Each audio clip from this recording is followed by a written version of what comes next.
Welcome back to another episode of Harmonious at Lunch, the show that fuels your business success.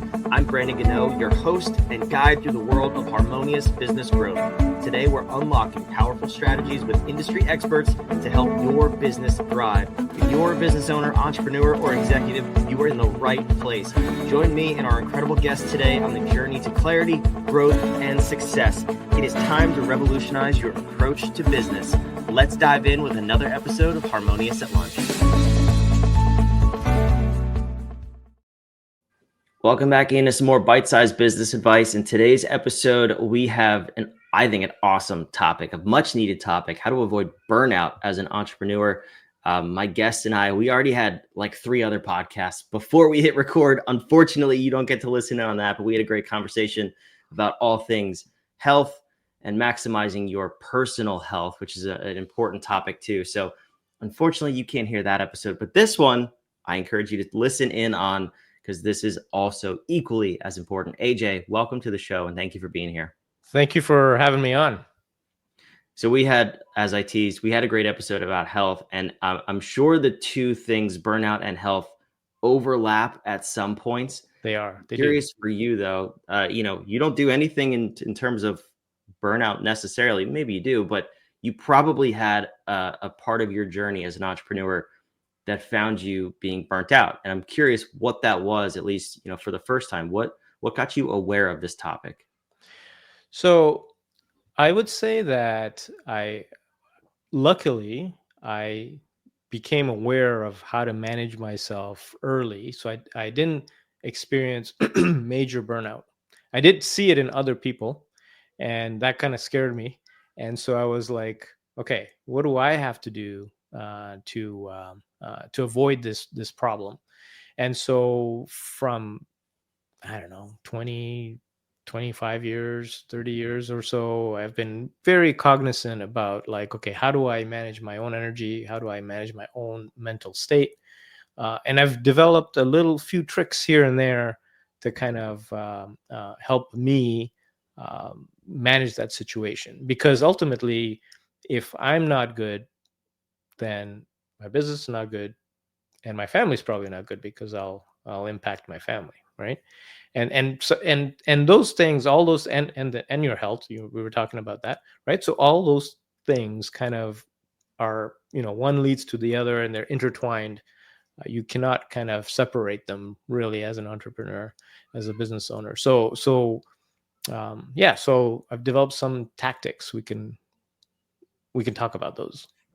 I would love to. And I want to point out a couple of things there because it's so easy to overlook them, where you said you saw other people go through it, more severe versions of burnout. Mm-hmm. And I, for myself, I definitely been there in the past, but I was not as smart as you to learn from others. That is such a skill to be able to look at someone else's life and say, I don't want that. I'm going to learn from it rather than just stopping it. I don't want that. Right. And then continuing. Yeah. That is, I can't remember who or some, I got this advice from somebody, but I don't remember who it was, about, learning from others' mistakes, right? Like, and people are happy to share sometimes because they've been through hell. They don't want other people to go through hell. And so one of the things that I remember having to do is you have to kind of humble yourself and say, maybe I don't know what I don't know. And just watch and observe and ask questions. Like I'm always asking questions. If somebody gives me a little bit of time, I'll be like, well, how'd you do that? Well, how'd you do that? And a lot of entrepreneurs, when you build a little bit of a rapport, they're happy to share. Mm-hmm. They're happy to share. And one of them was this one thing, which I still stick to every day, which is you are where you are because you don't know what you don't know. Amen to that. Right. And so what does that mean? That means you're always having to learn to get to the kind of next level. Right. So what does that mean? And usually that means, finding somebody that's gone a little ahead of you so you can learn from them. Yeah, I will say this, one of the reasons I love this platform, and I don't mean specifically this podcast, that's a little egotistical of me to say, but podcasts in general is People are coming on here like yourself to share their wisdom and their experience to help others avoid probably some pain and pitfalls along the way that you've experienced. And I know, at least for this show, I can speak to it. All of our guests, we've had over 320 guests at this point, Wow. are very, very approachable. If you reach out to them, their contact info is down below in the show notes. AJ's contact info is down below in the show notes, wherever you're watching or listening. Right. He will probably answer an email or a message on LinkedIn if you genuinely ask for help. And I think that's so cool, because often we get so scared to reach out to people and be vulnerable. I shared something I was going through before we started recording, and we had a 30-minute conversation about health and our heart health. And that's so cool to me. So I want to thank you and express genuine gratitude for you being here, but also willing to share, because I know there are probably a lot more people who aren't willing to share. Yeah. Some people are private. They're more private than others. Yeah. But I want to dive into the tactics you mentioned. We got a little off track there, but that's okay, because that's important. So what are these tactics that you've picked up on and now you use for yourself? So one of the things, so there are really two key ones. One of them is journaling. So why do I say that? So what happens, what I find that the downward spiral starts is when you have just too many things happening, too many things in your head, and you can't get them out, and then it just clogs everything, right? It clogs your thought process, it clogs your decision making, it clogs your time management. It's just like a mess. You become less effective.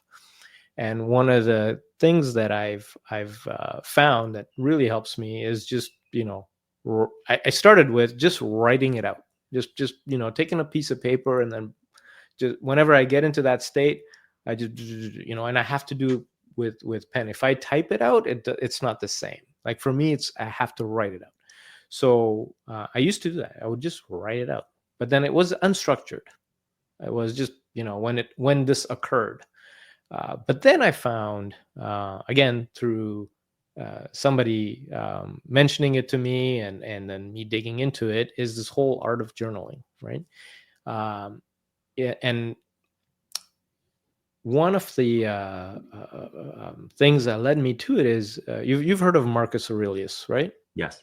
Right. So Marcus Aurelius's journals and so forth, like which he never meant to publish. It's not supposed to be published, but we get to read it.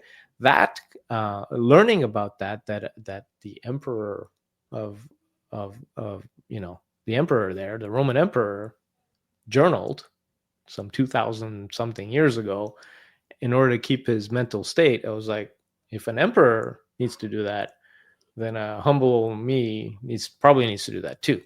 So what I started doing was I started journaling. And in the journaling, one book that also helped me a lot was Keith Cunningham's The Road Less Stupid. The Road Less Stupid. And in there, he talks about asking yourself the questions that somebody else would ask you if you were in a consultation, right? So for example, I have this predicament, and what should I do? But what are my options? And you do this in the journal, right? What are my options? And you just write what comes to mind, right? Don't like refrain it. Don't try and make it pretty, whatever. Just write. The journal is only for you. Nobody else is going to look at it. It's private, right? So you just write what comes to you. And sometimes it may take several iterations of you asking this question, or another one is, who can I get advice from, or who could I ask? And you'll be surprised the next day after, your subconscious is probably working on this thing, right? And then it'll come to you, right? So that technique has helped me a tremendous amount, because what I find that where your mind really starts to go downhill is when you feel you have no options. You're in a predicament, right? I mean, it happens all the time, right? And if you feel you have no options, your mindset is not positive, it's negative. If you have options, you're like, well, I could do this, I could do that, I could do that. You, even though you're still in the same quagmire, you're gonna like at least be positive about it rather than negative. And that's one of the steps to avoiding burnout, is a that, everybody says about this positive mindset. It's like woo woo, whatever. But really, it does make a difference when you have options. At least for me, it does, right? If I have like 2 or 3 options to choose from versus none, I mean, when it's none, and that's when I start asking myself questions. But when it's none, it's not positive. Like what the f, right? But as soon as I start, writing this stuff down, and maybe a day or two goes by, and I, start writing some options, I'm a lot better. And that positive state is, to me, helps me prevent the downward spiral. Well, that makes sense. And I think, most entrepreneurs at least would thrive within that structure. If you have trouble making decisions, then maybe just write until you get one option, so you don't have to decide and stretch yourself out even more. Yeah. I'm curious though, because I've seen friends of mine. I don't know that I've ever struggled with this, because I'm usually a pretty positive, optimistic person. Mm-hmm. But having trouble getting in that state in the first place. So pre-journaling, like, is there anything you do to maybe disconnect from what's going on, or get yourself in a state to even write things out? Or do you just write really mean, nasty things until the positive starts flowing? Like, what does that look like for you? So I'm also generally positive. But there are entries that would be, let's just say, not complimentary. The outside world would judge you a little bit, maybe. Yeah. And this is when, like you're asking yourself, what am I doing wrong, or what have I done wrong, or I made a bad decision. Because so here's the thing. The other thing is learning to forgive yourself. I forgot about that one, right? Because as entrepreneurs, we're going to make mistakes. We have embarked on a journey where we don't know what we don't know, and therefore we're going to make mistakes. And it's okay to make mistakes, and you have to be able to forgive yourself, right? So, okay, I screwed up. Okay, fine, I own it, right?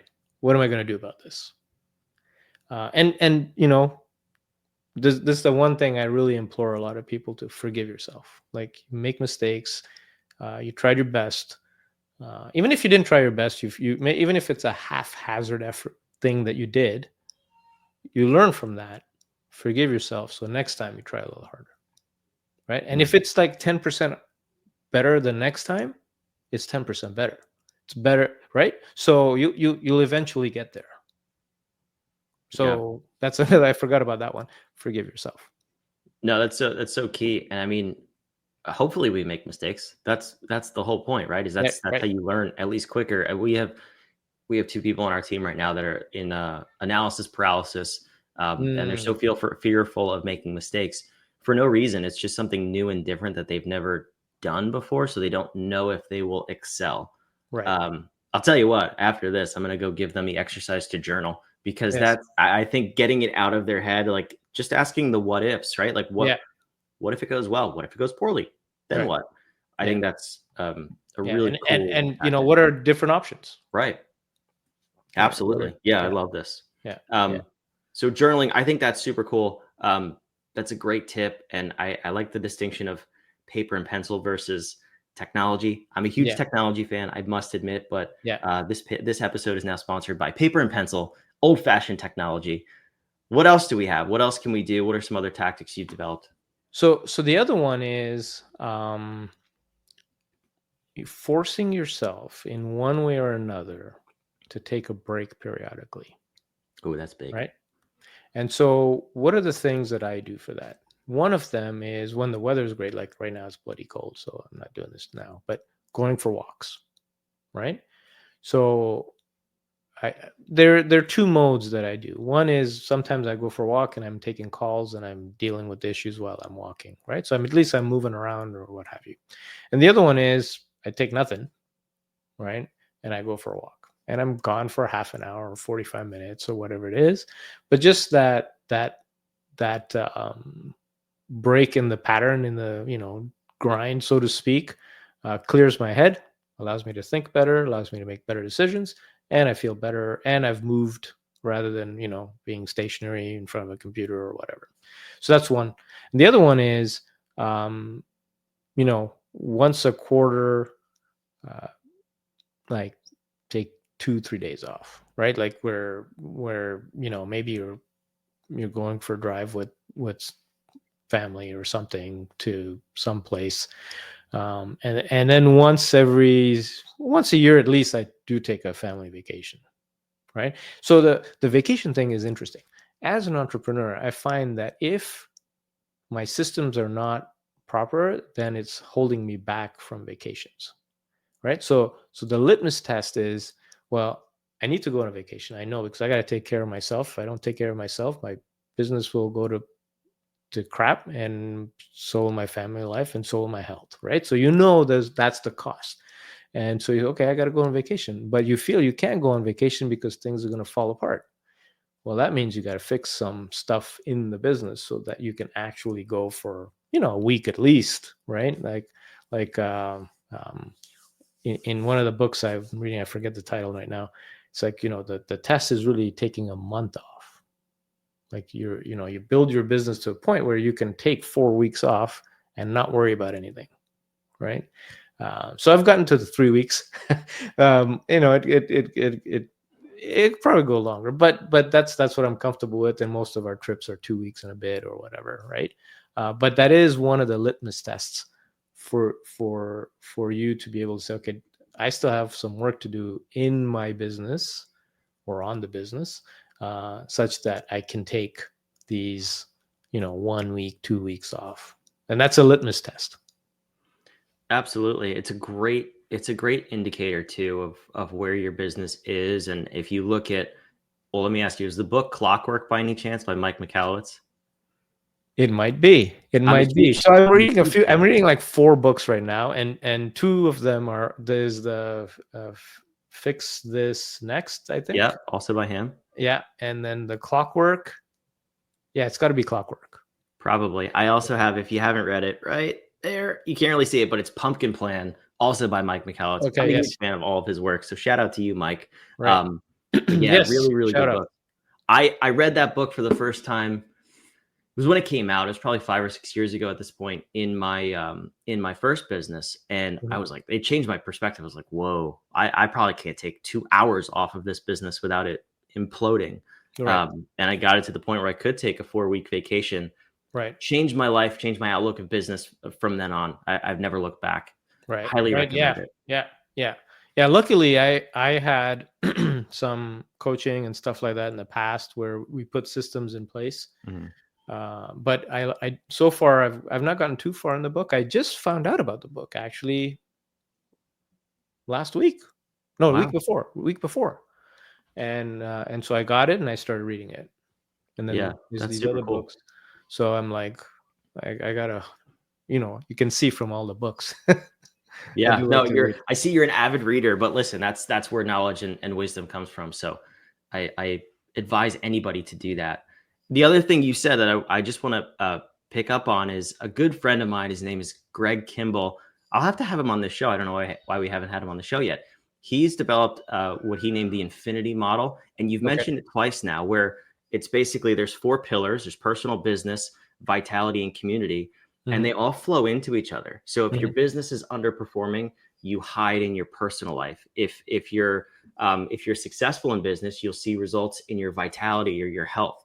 And Mhm. it's really, really interesting because you've picked up on this a few times, to where, if your health suffers, your business suffers. Well, yeah, Right. that's exactly what he says, and he's defined this model to where you can always identify if you're thriving somewhere, it means you're probably lacking somewhere else, unless there's checks and balances in place. Right. Um, Right. so that is, I just find it interesting that you picked up on that and you highlighted it multiple times, because I Yeah. think as entrepreneurs we overlook that. It's like, no, just business all the time, Right. and we just get distracted with the other things that really do matter. Yeah. And they make a difference. And when I was younger, I didn't quite appreciate that. Right. Mm. So, um, they are interconnected, and one does impact the other. You may not realize it, but it does. And if Absolutely. you're prior to getting married or prior to having kids, it's different. You're in a slightly different life cycle or stage in your life. So that there is a difference there. But as you as the audience of this particular show, typically you'll have family and those kinds of things. Yeah, you probably hear mine in the background every now and then. They scream, they're downstairs, and they're zoo animals. But there's nothing we can do about that. They're Right. the absolute joy of my life. I wouldn't trade it for anything. Right. But AJ, this has been phenomenal. We're just scratching the surface, with I'm sure all of the things that you've picked up on and the tactics you have in place. Tell me a little bit about your company and your app, because I think it's really cool, especially for this audience. And I'll put the website on the screen. So we make a product called Daylight, and what it is an application that I originally built for myself, but really, I believe in small business. I believe in entrepreneurs. I believe in people, taking control of their own lives, so to speak. And so I built this app to help small businesses grow, and that was kind of like my parameter, right? I helped it from kind of for myself first, but then really that's what it is. And that's because I believe that small business is the future, right? Like, meaning that any big business today started as a small business. So if I can help those wheels, then I've done some good in this world, right? So that's the premise of the application. So it's a productivity application, but if I'm going to help you grow your business, if I'm going to come through on my promise there, then one thing I realize is that you have to have customer relationships, right? And that's you can't build a business without those, right? Whether you're no matter what kind of business, really, but majority small businesses, you're offering a service or what have you, no customer relations or no managing of the customer relations properly, you're not going to go too far for too long. So what happens is that we are a productivity app. We have the CRM thing. We're strong on the CRM side because of that necessity of building your business. And we also have sales pipelines and project pipelines as well in there. That's awesome. I'm a nerd for all that stuff, so I'm definitely going to go check it out. The website's on the screen. It's also down below in the show notes, wherever you're watching or listening, daylight.app. AJ, thank you so much for being here. Thank you. Thank you for having me on. That was fun. This was awesome. Wherever you're watching or listening, you have all the info. Contact AJ down below. I already told you, please reach out. Our guests are amazing and they want to help. We'll see you on the next episode. So is our host, by the way. Oh, thank you, AJ. I appreciate that. And so, of course, our listeners, thank you. Shout out. We'll see you on the next episode. Thanks for listening. Thanks for listening to another episode of the Harmonious at Lunch podcast.